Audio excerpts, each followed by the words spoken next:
compromise. உங்க சைடுலயும் எங்க சைடுலயும். It's a GT promise. GT Holidays, South India's #1 travel brand. அடமானத்தில் இருக்கும் தங்க நகையை மீட்டு மார்க்கெட் விலையில் உடனடியாக விற்க சிறந்த வழி பிரைம் கோல்ட் ஹப். தொடர்புக்கு 9840551787. தங்கத்தை மட்டுமல்ல உங்கள் தன்னம்பிக்கையையும் மீட்டுத் தருகிறோம். மிகப்பெரிய ஒரு காரணத்தினால விலக முடியாத ஒரு சூழலை விலகி இருக்கேன் அப்படின்னு ஒரு அறிக்கை. என்ன காரணம்? ஏன் சுந்தர்சி அவர்கள் விலகினார்? ஏதோ ஒரு அவசரத்தில், ஆத்திரத்தில், கோவத்தில் எடுக்கப்பட்ட முடிவு மாதிரி தான் இருக்கு. உடனே சொல்ல வேண்டிய அவசியம் இல்லை. அப்ப இந்த ப்ராஜெக்ட்லேயே நான் இல்லை அப்படிங்கிறத வந்து வெளிப்படுத்துறாரு. உள்ள ஏதோ ஒரு கான்வர்சேஷன் நடந்திருக்கு, அது ரெண்டு பேருக்குள்ள பிடிக்காம வெளிப்படுது. இந்த ஒரு வாரத்தில் அவர் ஒரு ஃபுல் ஸ்கிரிப்ட் சொல்லி ஸ்கிரிப்ட் பிடிக்கல.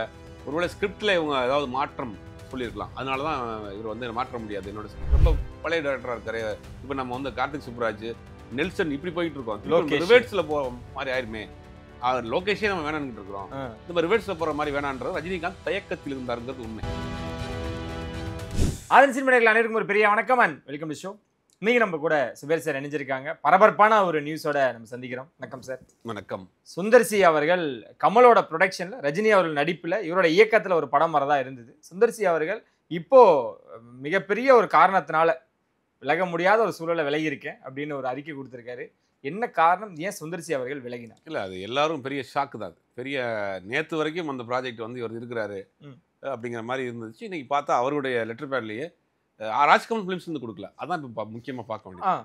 படத்திலிருந்து அவர் விளக்கப்படலை, படத்திலிருந்து விலகி இருக்கிறார். ரெண்டுக்கு வித்தியாசம் இருக்குது. ஒரு அப்படின்னா வந்து இவரே வந்து இங்கே ஏதோ ஒரு விஷயம் வந்து உள்ளுக்குள்ள விஷயம் நடந்திருக்கு. ஆனால் இந்த சுந்தர்சி ரஜினிகாந்த் ப்ரொடக்ஷனுங்க அந்த ப்ராஜெக்ட் கமிட் ஆனதுலேருந்து சோசியல் மீடியா வந்து ரொம்ப ஓவராக ட்ரோல் பண்ண ஆரம்பிச்சிட்டாங்க. அதாவது கமல்ஹாசன் வந்து ஒரு பேய் மாதிரியும், இவர் ஒரு பேய் மாதிரியும், அதை வந்து இவர் டைரக்ட் பண்ணுற அரண்மனை 5 தான் பண்ண போகிறாங்க, ரஜினிகாந்த் நம்ம பேயை பார்க்க போகிறோம் பல வருஷம் கழிச்சு அப்படிங்கிற மாதிரி பயங்கரமாக சோசியல் மீடியாவில் போட்டு ஓட்ட ஆரம்பிச்சிட்டாங்க. அதெல்லாம் கூட அவங்க ஒரு கணக்கில் எடுத்துருப்பாங்களாங்கிறது தெரியல. ஆனால் என்ன காரணங்கிறது முழுவதுமாக தெரியல. நம்மளை விசாரித்து பார்க்குறவங்களுக்கு இப்போ வரைக்கும் அது வந்து முழு காரணம் தெரியல. ஏதோ ஒரு அவசரத்தில், ஆத்திரத்தில், கோவத்தில் எடுக்கப்பட்ட முடிவு மாதிரி தான் இருக்குது. ஏன்னா அது வந்து உடனே சொல்ல வேண்டிய அவசியம் இல்லை. ட்ராப் ஆகிட்டாலும் இந்த சொல்ல வேண்டிய அவசியம் இல்லை.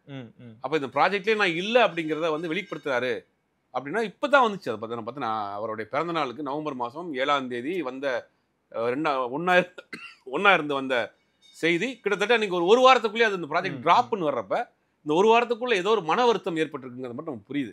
அது வரக்கூடிய காலங்கள் நம்ம உள்ள விசாரிக்கிறப்ப தான் தெரியும். சம்மந்தப்பட்ட ஆட்கள்கிட்ட விசாரிக்க முடியல, ஃபோனை யாரும் எடுக்கவும் மாட்டேங்கிறாங்க. அப்போ உள்ளுக்குள்ளே ஏதோ ஒரு பெரிய ஒரு சிக்கல் நடந்திருக்கு. ஏன்னா 7ஆம் தேதி அதை பற்றின ஒரு அறிவிப்பு வந்திருக்கு. 13ஆம் தேதிக்குள்ளே அதை வந்து முறிவு ஏற்பட்டிருக்கு. ஒரு வாரத்துக்குள்ளே அந்த ப்ராஜெக்ட் ட்ராப்பு, அந்த ப்ராஜெக்ட்லேருந்து வெளியில் வர்றேன் அப்படின்னா ஒரு வாரத்துக்குள்ளே ஏதோ நடந்திருக்கு. இதில் ரஜினி அவர்கள் எடுத்திருக்க முடிவாக இருக்குமா சார்? ஏன்னா ரஜினி அவர்கள் பீஸ்ட் படம் இந்த ரிசல்ட்டை பார்த்ததுக்கு அப்புறம் எல்லாருமே நெல்சன் வேணுமான்றது யோசிச்சிங்கன்னு நிறைய பேர் சொன்னாங்க.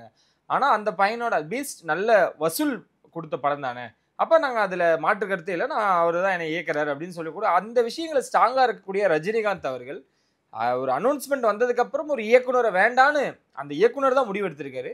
இது எப்படி ரஜினி அவர்கள் ஏற்றுப்பாங்க? இல்லை, பீஸ்ட் படம் வந்து ஒரு தோல்விக்கு பிறகு அப்போ தான் வந்து ஜெயிலர் ப்ராஜெக்ட் போயிட்டு இருக்கப்போ என்ன பண்ணுறாங்கன்னா, இந்த சம்பவம் பீஸ்ட் ஃபெயிலியர் படம் பெருசாக இது இல்லை, ஸ்கிரிப்ட் இல்லை அப்படின்னு ஒரு இது வர்றப்ப ரஜினிகாந்த் அவருக்கு தெரிஞ்ச சில ரைட்டர்ஸு, சில டேரக்டர்ஸை வச்சு ஸ்கிரிப்டை வந்து திருப்பி ரீமாடிஃபிகேஷன் பண்ணார், நிறைய பண்ணார். அதுக்கு நெல்சன் ஒத்துக்கிட்டார். பண்ணுங்க சார், உங்கள் விஷயத்துக்கு பண்ணிங்கன்னு சொல்லிட்டு ஒத்துக்கிட்டாரு. அவங்க தரப்புலேருந்து ஸ்கிரிப்டை வந்து ஆர்டர் பண்ணதான் அதுக்கு பிறகு தான் நம்ம பார்த்த ஜெயிலர் படம் வந்துச்சு. அப்போ இந்த விஷயத்தை பொறுத்த வரைக்கும் ஸ்டார்டிங்லேயே ஒரு கருத்து வேறுபாடு ஏற்பட்டிருக்குங்கிறது தான் நமக்கு முதல் கட்டமாக தெரியுது. இது வந்து எதர்ச்சியாக டேட் இஷ்யூலையோ ஃபினான்ஷியல் இஷ்யூலையோ ட்ராப் ஆகிருக்கிறதுக்கு இந்த படம் வாய்ப்பே இல்லை. சரி, இவங்களுக்குள்ள ஏதோ ஒரு கான்வர்சேஷன் நடந்திருக்கு, அது ரெண்டு பேருக்குள்ள ஒரு பிடிக்காம வெளிப்படுது. மேபி அவர் ஒரு ஒன்லைன் சொல்லியிருக்கலாம். இந்த ஒரு வாரத்தில் அவர் ஒரு ஃபுல் ஸ்கிரிப்ட் சொல்லி அவர் ஸ்கிரிப்ட் பிடிக்கல. ஒருவேளை ஸ்கிரிப்டில் இவங்க ஏதாவது மாற்றம் சொல்லியிருக்கலாம். அதனால தான் இவர் வந்து மாற்ற முடியாது என்னோட ஸ்கிரிப்டில் அப்படின்னு வெளியேறியிருக்கான வாய்ப்பு. ஆனால் சுந்தர்சி அப்படிப்பட்ட நபர் இல்லை. ஏன்னா அவர் புதிய இயக்குனர் இல்லை, ஆல்ரெடி கமல் அவர்களுக்கும் பரிச்சயம், ரஜினி அவர்களுக்கும் பரிச்சயம். இந்த காலகட்டத்தில் இந்த இல்லை, கார்த்திக் வச்சு நிறைய படம் பண்ண டேரக்டர்லாம் அவர் ஒருத்தர். அப்புறம் நம்ம புரிஞ்சுக்கணும். சமீப காலமாக கார்த்திகை பற்றி நிறைய செய்திகள் வந்துகிட்டு இருக்கு. ஆனால் அவரே ஹேண்டில் பண்ணவர். சுந்தர்சி ஷூட்டிங் ஸ்பாட்டை பொறுத்த வரைக்கும் நான் நிறைய முறை பார்த்துருக்கேன். ரொம்ப ஒரு ஜாலியாக இருக்கும். ஷூட்டிங் நடக்குதானே தெரியாது. இந்த பக்கம் ஒருத்தவங்க வந்து கிரிக்கெட் விளையாண்டுட்டு இருப்பாங்க, இங்கே ஒருத்தர் வந்து டிவி பார்த்துட்டு இருப்பாரு, கேமராமேனும் டேரக்டர் விளையாண்டுட்டு இருப்பாங்க, ஒருத்தர் வந்து அங்கே வந்து சிரிச்சு சண்டை போட்டு விளையாண்டுட்டு இருப்பாங்க. ஆனால் ஷூட்டிங் நடக்கும். ரொம்ப ஒரு ஜாலியா ஒரு ஒரு என்ன சொல்றது, ஒரு ஃப்ரெண்ட்லியான ஒரு டைரக்டர். பெருசா எதுக்கும் அலட்டிக்கவே மாட்டாரு. ஈஸியா டேக் இட் ஈஸின்னு ஹேண்டில் பண்ணக்கூடிய போறவர் தான். 2 பேரையும் எப்படி ஹேண்டில் பண்ணணுங்கிறதும் தெரியும். கமலஹாசனையும் ஹேண்டில் பண்ண தெரியும், ரஜினிகாந்தையும் ஹேண்டில் பண்ண தெரியும். 2 பேரும் ஹேண்டில் பண்ண டேரக்டர் தான். இந்த ப்ராஜெக்ட்டுக்குள்ள அவர் வந்ததே வந்து அது ஒரு பெரிய கதை சொல்றாங்க. ஓகே. வந்து அவருடைய பொண்ணு அந்த படத்தில் தக் லைஃப்ல அசிஸ்டன்ட் ஒர்க் பண்ணிட்டா. அப்போ அப்பா அவருக்கு நல்ல சப்ஜெக்ட் வச்சிருக்காருன்னு சொல்லி அது மூலியமா அவங்க சொல்லி உள்ள வந்திருக்காரு. அதுக்கு பிறகு ரஜினிகாந்த் கொஞ்சம் தயக்கத்தில் தான் இருந்திருக்காரு. ஆரம்பத்தில் இருந்தோடனே ஒரு ரொம்ப பழைய டேரக்டராக இருக்காரு. இப்போ நம்ம வந்து கார்த்திக் சுப்ராஜ், நெல்சன் இப்படி போயிட்டு இருக்கோம். ரிவர்ட்ஸில் போகிற மாதிரி ஆயிருமே, லோகேஷே நம்ம வேணான்னுட்டு இருக்கிறோம், இந்த ரிவர்ஸில் போகிற மாதிரி வேணான்றது ரஜினிகாந்த் தயக்கத்தில் இருந்தாருங்கிறது உண்மை. ஓகே. அப்போ ரஜினிகாந்த் தயக்கத்தில் இருக்கிறது அரண்மனை 4 அந்த சில போர்ஷன்லாம் போட்டு காமிச்சிருக்காங்க. போட்டு காமிச்ச பிறகு ஓகே, ஏறக்குறைய ஒரு அரை மனசில் ஒத்துக்கிட்டு தான் சொல்கிறாங்க. அரை மனசில் ஒத்துக்கிட்டு தான் அந்த படத்தை ஓகேன்னு இருக்காரு. அதுக்கு வந்து ஒரு வாரத்துக்குள்ள ஏதாவது ஸ்கிரிப்ட் சைடில் ஏதோ ஒரு டிஸ்ட்ரிபியூட் வந்துருக்கு. மற்றபடி சம்பளமோ மற்றபடி வேற பட்ஜெட்டோ எல்லாம் வர்றதுக்கு வாய்ப்பு இல்லை. முழுக்க அது ஒரு ஸ்கிரிப்ட் நடந்த ஒரு பிரச்சனையாக தான் இருக்கும். அவர் ஏதாவது மாற்ற சொல்லக்கூடிய ஒரு நபர் தான். அவர் மாற்ற சொன்னாலும் ஏற்றுக்கொள்ளக்கூடிய நபர். ஏன்னா அன்பே சிவம் அப்போ அவ்வளோ காம்ப்ரமைஸ் பண்ணிக்கிற கூடிய டைரக்டர் தான். சரி. ஆனால் என்ன நடந்துச்சுங்கிறது ஒரு பெரிய எல்லாருக்குமே ஷாக்கு. நம்மளும் அந்த செய்திகளை விசாரிக்கிறதுக்காக சம்பந்தப்பட்ட ஆட்கள் தொடர்பு கொள்ள முடியும். யாருமே ஃபோன் எடுக்க மாட்டேங்கிறாங்க. ஏதோ ஒரு பெரிய விஷயம் நடந்திருக்கு. இல்லை, இதை பொறுத்த வரைக்கும் கமல் தரப்புலேருந்தோ ரஜினி அவர்கள் தரப்புலேருந்தோ எந்த ஒரு அறிக்கையும் வரல சார். அப்போ இப்போ எப்படி எடுத்துப்பாங்க? இந்த 2 பெரிய நடிகர்களோட தலையீடு இருக்கிறதா தான் எடுத்துப்பாங்க. இல்லை, கண்டிப்பாக இருக்கலாம். அவருக்கு ஏதோ ஒரு அங்கே மன வருத்தம் ஏற்பட்டிருக்கு. அந்த மன வருத்தத்தினால் நான் இந்த ப்ராஜெக்ட்லேருந்து வெளியில் வரேன்னு ஒரு வாரத்துக்குள்ளே வந்திருக்காரு. போன வாரம் வந்து எல்லாரும் ஒன்றா நின்று வந்த ஃபோட்டோ, அனௌன்ஸ்மெண்ட் வந்த ஃபோட்டோ, ஒரு வாரத்துக்குள்ளேயே அந்த ப்ராஜெக்ட் நான் இல்லை அது சொல்ல வேண்டிய அவசியம் இல்லை. ஒருவேளை அவர் ட்ராப் ஆயிருந்தாலும் சரி, அவர் அந்த ப்ராஜெக்ட்லேருந்து அவரே வெளியேறி இருந்தாலும் சொல்ல வேண்டிய அவசியமே இல்லை. ஆனால் இவர் சொல்லியிருக்கிறாரு அப்படின்னா ஏதோ பெரிய மன வருத்தத்தில், ஏதோ ஒரு காயத்தில் அங்கேருந்து வெளியேறி இருக்கிறார். ஓகே, அப்படிங்கிறது மட்டும் நல்லா தெளிவாக தெரியுது. இதுக்கு பின்னாடி ஒரு விஷயம் வரக்கூடிய காலங்கள் நம்ம விசாரிக்கிறப்ப தெரியும். ஒரு ப்ராஜெக்ட் ஆரம்பிக்கும் பொழுதே இவ்வளோ பிரச்சனைகளோட ஆரம்பிச்சதுன்னா அதோட நிலை என்னன்றது நம்ம விடாமுயற்சி அதோட ரிசல்ட்டே நம்மளுக்கு தெரியும். இந்தியன் 2ஓட ரிசல்ட் நம்மளுக்கு தெரியும். இதுதான் தலைவர் 173 அப்படின்ற படத்துக்கு. இதில் என்ன சிக்கல் அப்படின்னா 2 பேருமே பெரிய லெஜெண்ட். ஓகே, ஒரு பக்கம் கமலஹாசன், ஒரு பக்கம் ரஜினிகாந்த். இவங்க 2 பேரையும் மேட்ச் பண்ணுறதுக்கு ஒரு மெச்சூர்டு வேணும். பட் 2 பேருடைய கான்ட்ரிபியூஷனும் கண்டிப்பாக இருக்கும். இவர் அவருடைய பாயிண்ட் ஆஃப் வியூவில் சில விஷயங்கள் சொல்வார், ஆனால் இவருடைய பாயிண்ட் ஆஃப் வியூவில் இவர் சில விஷயம் சொல்வார். ஆனால் இதெல்லாம் ஏற்றுக்கொள்ளக்கூடிய, காம்ப்ரமைஸ் பண்ணிக்க வரக்கூடிய டேரக்டர் தான் சுந்தர்சி. சரி. ஆனால் அவர் முரண்டு பிடிச்சி நான் இதான் பண்ணுவேன், என்னுடைய கதைக்கு இந்த கதையை நம்ம இன்னொரு கதை பண்ணிக்கலாம், ஓகே வாங்க அப்படின்ட்டு போயிட்டே இருக்கக்கூடிய நபர் தான். ஆனால் என்ன இவ்வளோ தூரம் வந்து கோவப்பட்டு வெளியில் ஏறியிருக்கார் அப்படிங்கிறதான் இந்த அறிக்கையை பார்க்குறப்ப மன வருத்தத்தோடு ஒரு காயத்தோடு வெளியேறியிருக்கார் இந்த ப்ராஜெக்ட்லேருந்து. அப்போ ஏதோ ஒரு மிஸ்டேக்ஸ் நடந்திருக்காங்க. லோகேஷோட சாபம்னு சமூக வலைத்தளங்களை ஒரு பக்கம் எல்லாரும் ஆரம்பிச்சிட்டாங்க. இப்பயே அது எப்படி சார் எடுத்துக்கு? இப்படி தான் விடாமுயற்சி வந்தப்ப விக்னேஷ் சாபம். ஆனால் அவர் நீங்கள் சொன்ன மாதிரி ஒரு ப்ராஜெக்ட் டேக் ஆஃப் ஆகிறப்ப இந்த மாதிரியான குழப்பங்கள் இருக்கிறப்ப அது ஒரு சிக்கல் தான். ஏன்னா லோகேஷ் வந்து வெளியே வந்தார், அப்புறம் 2 பேரும் சேர்ந்து பண்ணுற ப்ராஜெக்ட் வெளியே வந்துச்சு. ஒருவேளை 2 பேரும் சேர்ந்து பண்ணுற ப்ராஜெக்ட் திருப்பி ஆரம்பிக்க போகிறாங்களா, இது எதுவுமே நமக்கு வந்து கிளியர் கட்டாக ஒன்றும் கெஸ் பண்ண முடியல. ஒரு பெரிய ஏதோ ஒரு விஷயம் நடந்திருக்கு. ஓகே, ரஜினி அடுத்த படம் அப்போ கேள்விக்குறியா தானே சார் இருக்க போகுது? ஜெயிலர் 2க்கு அப்புறம் என்ன பண்ண போற ரஜினி அப்படின்ற ஒரு கேள்வி இருந்துட்டே இருந்துச்சு. சுந்தர்சி அவர்கள் இப்போ அதுவும் இல்லை. இப்போ என்ன நடக்க போகுது? அவர் என்ன பண்ண? நிறைய டேரக்டர்கிட்ட கதை கேட்டார். வெற்றிமாறன்ட்ட கேட்டார், மாரி செல்வராஜ்கிட்ட கேட்டார், அப்புறம் வந்து ஒரு தெலுங்கு டேரக்டர், ஒரு சின்ன வயசு 24-25 வயசு ஒரு டேரக்டர் ஒருத்தர், அவர்கிட்ட கேட்டார். ஒரு மலையாள டேரக்டர் ஆவேசம் பண்ண டேரக்டர், அவர்கிட்ட கேட்டார். ஒரு பெரிய ஆள்கிட்ட கதை கேட்டுகிட்டே இருந்தார். கேப் கிடைக்கிறப்பெல்லாம் அடுத்த ப்ராஜெக்ட் பண்ணுறப்ப இந்த டைமில் தான் ராஜ்கமல் ஃபிலிம்ஸ்க்கு இதில் உள்ள ஒரு சிக்கல். கிட்டத்தட்ட 150 கோடி ரூபாய்க்கு மேலே கமலுக்கு தக் லைஃப்பில் கடன். அதுக்கு நம்ம ஒரு ஹெல்ப் பண்ணணும்னு பண்ணுறாரு. அப்படி ஹெல்ப் பண்ணுறனுக்கு பண்ணுறப்ப இது வந்து ஒரு ஷார்ட் டைம் ப்ராஜெக்டாக இருக்கணும், சின்ன பட்ஜெட்டாக இருக்கணும், காம்பேக்ட் பட்ஜெட்டாக இருக்கணும். ஓகே, வேற ஒரு டேரக்டர் உள்ளே கொண்டு வந்து அவங்க வந்து 100 நாள்னு சொல்லிட்டு ஒரு 150 நாள் எடுத்துட்டானா ஆல்ரெடி அதை வந்து ஒரு காம்பன்சேட்டுக்காக பண்ணப்பட்ட படம்.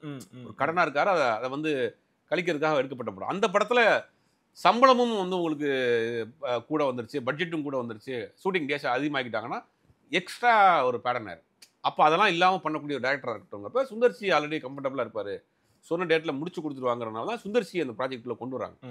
ஆனால் என்ன நடந்துச்சுன்னே தெரியல. ஒரு வாரத்துக்குள்ளேயே அந்த கூட்டணி பிளவு, கூட்டணி முறிவு அப்படின்னு அரசியலில் தான் நடக்கும், சினிமாவிலையும் நடந்திருக்கு அப்படிங்கிறது முடியாத காரணம் அப்படின்றாரு சார். இந்த அதுதான் இப்போ நமக்கு வந்து பெரிய ஒரு இதாக இருக்குது. அதுதான் எங்கதான் அங்கதான் ஒரு இக்கு வச்சிருக்கிறாரு. தவிர்க்க முடியாத காரணங்களால் அப்படின்னா அதுதான் ஒரு இக்கு வச்சிருக்கிறாரு. உடல் ரீதியான உபாதைகளாக இருக்கலாம், இல்லை வந்து அவங்களுக்குள்ள சொல்லப்பட்ட கதைகளாக இருந்தாலுமே உடனே இவர் வந்து ஒரு அறிக்கை கொடுக்க வேண்டிய அவசியம் இல்லை. என்ன நான் ஆனா கொடுப்பேன். 2 நடிகர்களை பத்தியும் ஒரு வார்த்தை கூட அதுல தப்பாவோ இல்ல விமர்சனமாவோ அவர் வைக்கவே இல்லை. நான் எனக்கான ஒரு தவிர்க்க முடியாத காரணம் அப்படின்னு அந்த பழியை தான் ஏத்துக்கிட்டாரு. அதுதான் இல்ல அப்படியே வந்து அவர் தவிர்க்க முடியாத காரணமாக அந்த ப்ராஜெக்ட்ல இருந்து அவர் வெளியேறி இருந்தாலும் சொல்ல வேண்டிய அவசியம் இல்லை. என்ன ஓகே இந்த மெசேஜை வந்து கன்வே பண்றாருல ஆடியன்ஸ்க்கு, ரசிகர்களுக்கு.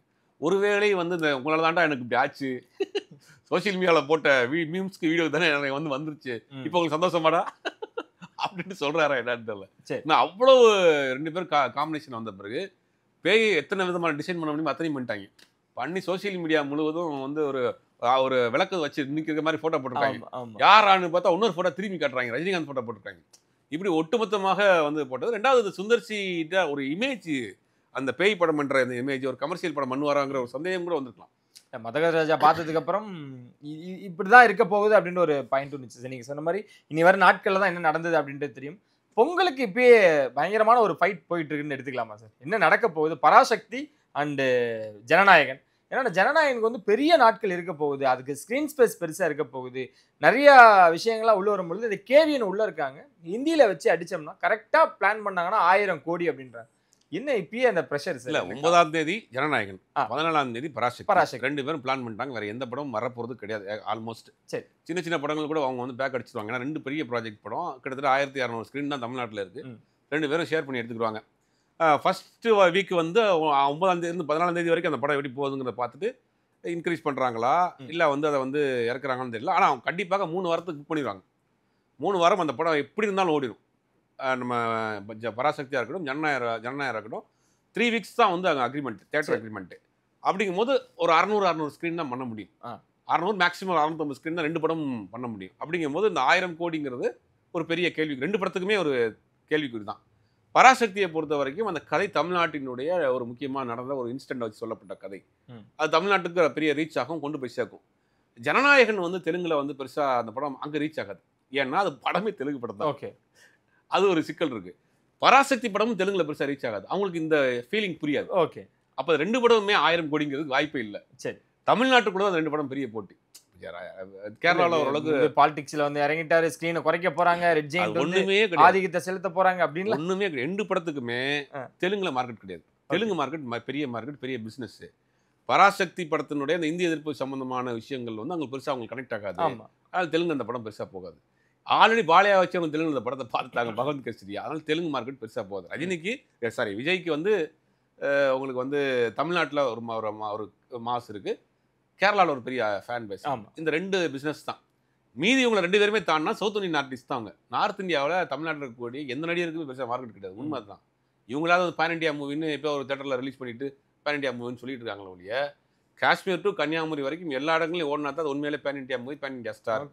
இப்போ அமிதாப் பச்சன் அந்த காலத்தில் இருந்தாருன்னா அமிதாப் பச்சன் படம் ஒரு காலத்தில் எல்லா இடத்துலையும் ஓடிச்சு. தமிழ்நாட்டிலையும் ஓடிச்சு, கேரளாலையும் ஓடிச்சு, ஆந்திராவிலையும் ஓடிச்சு. அதுக்கு அதுவும் சுருங்கி போச்சுன்னு வச்சுக்கோங்க. இப்போ பேன் இண்டியா மூவிங்கிறதே கிடையாது.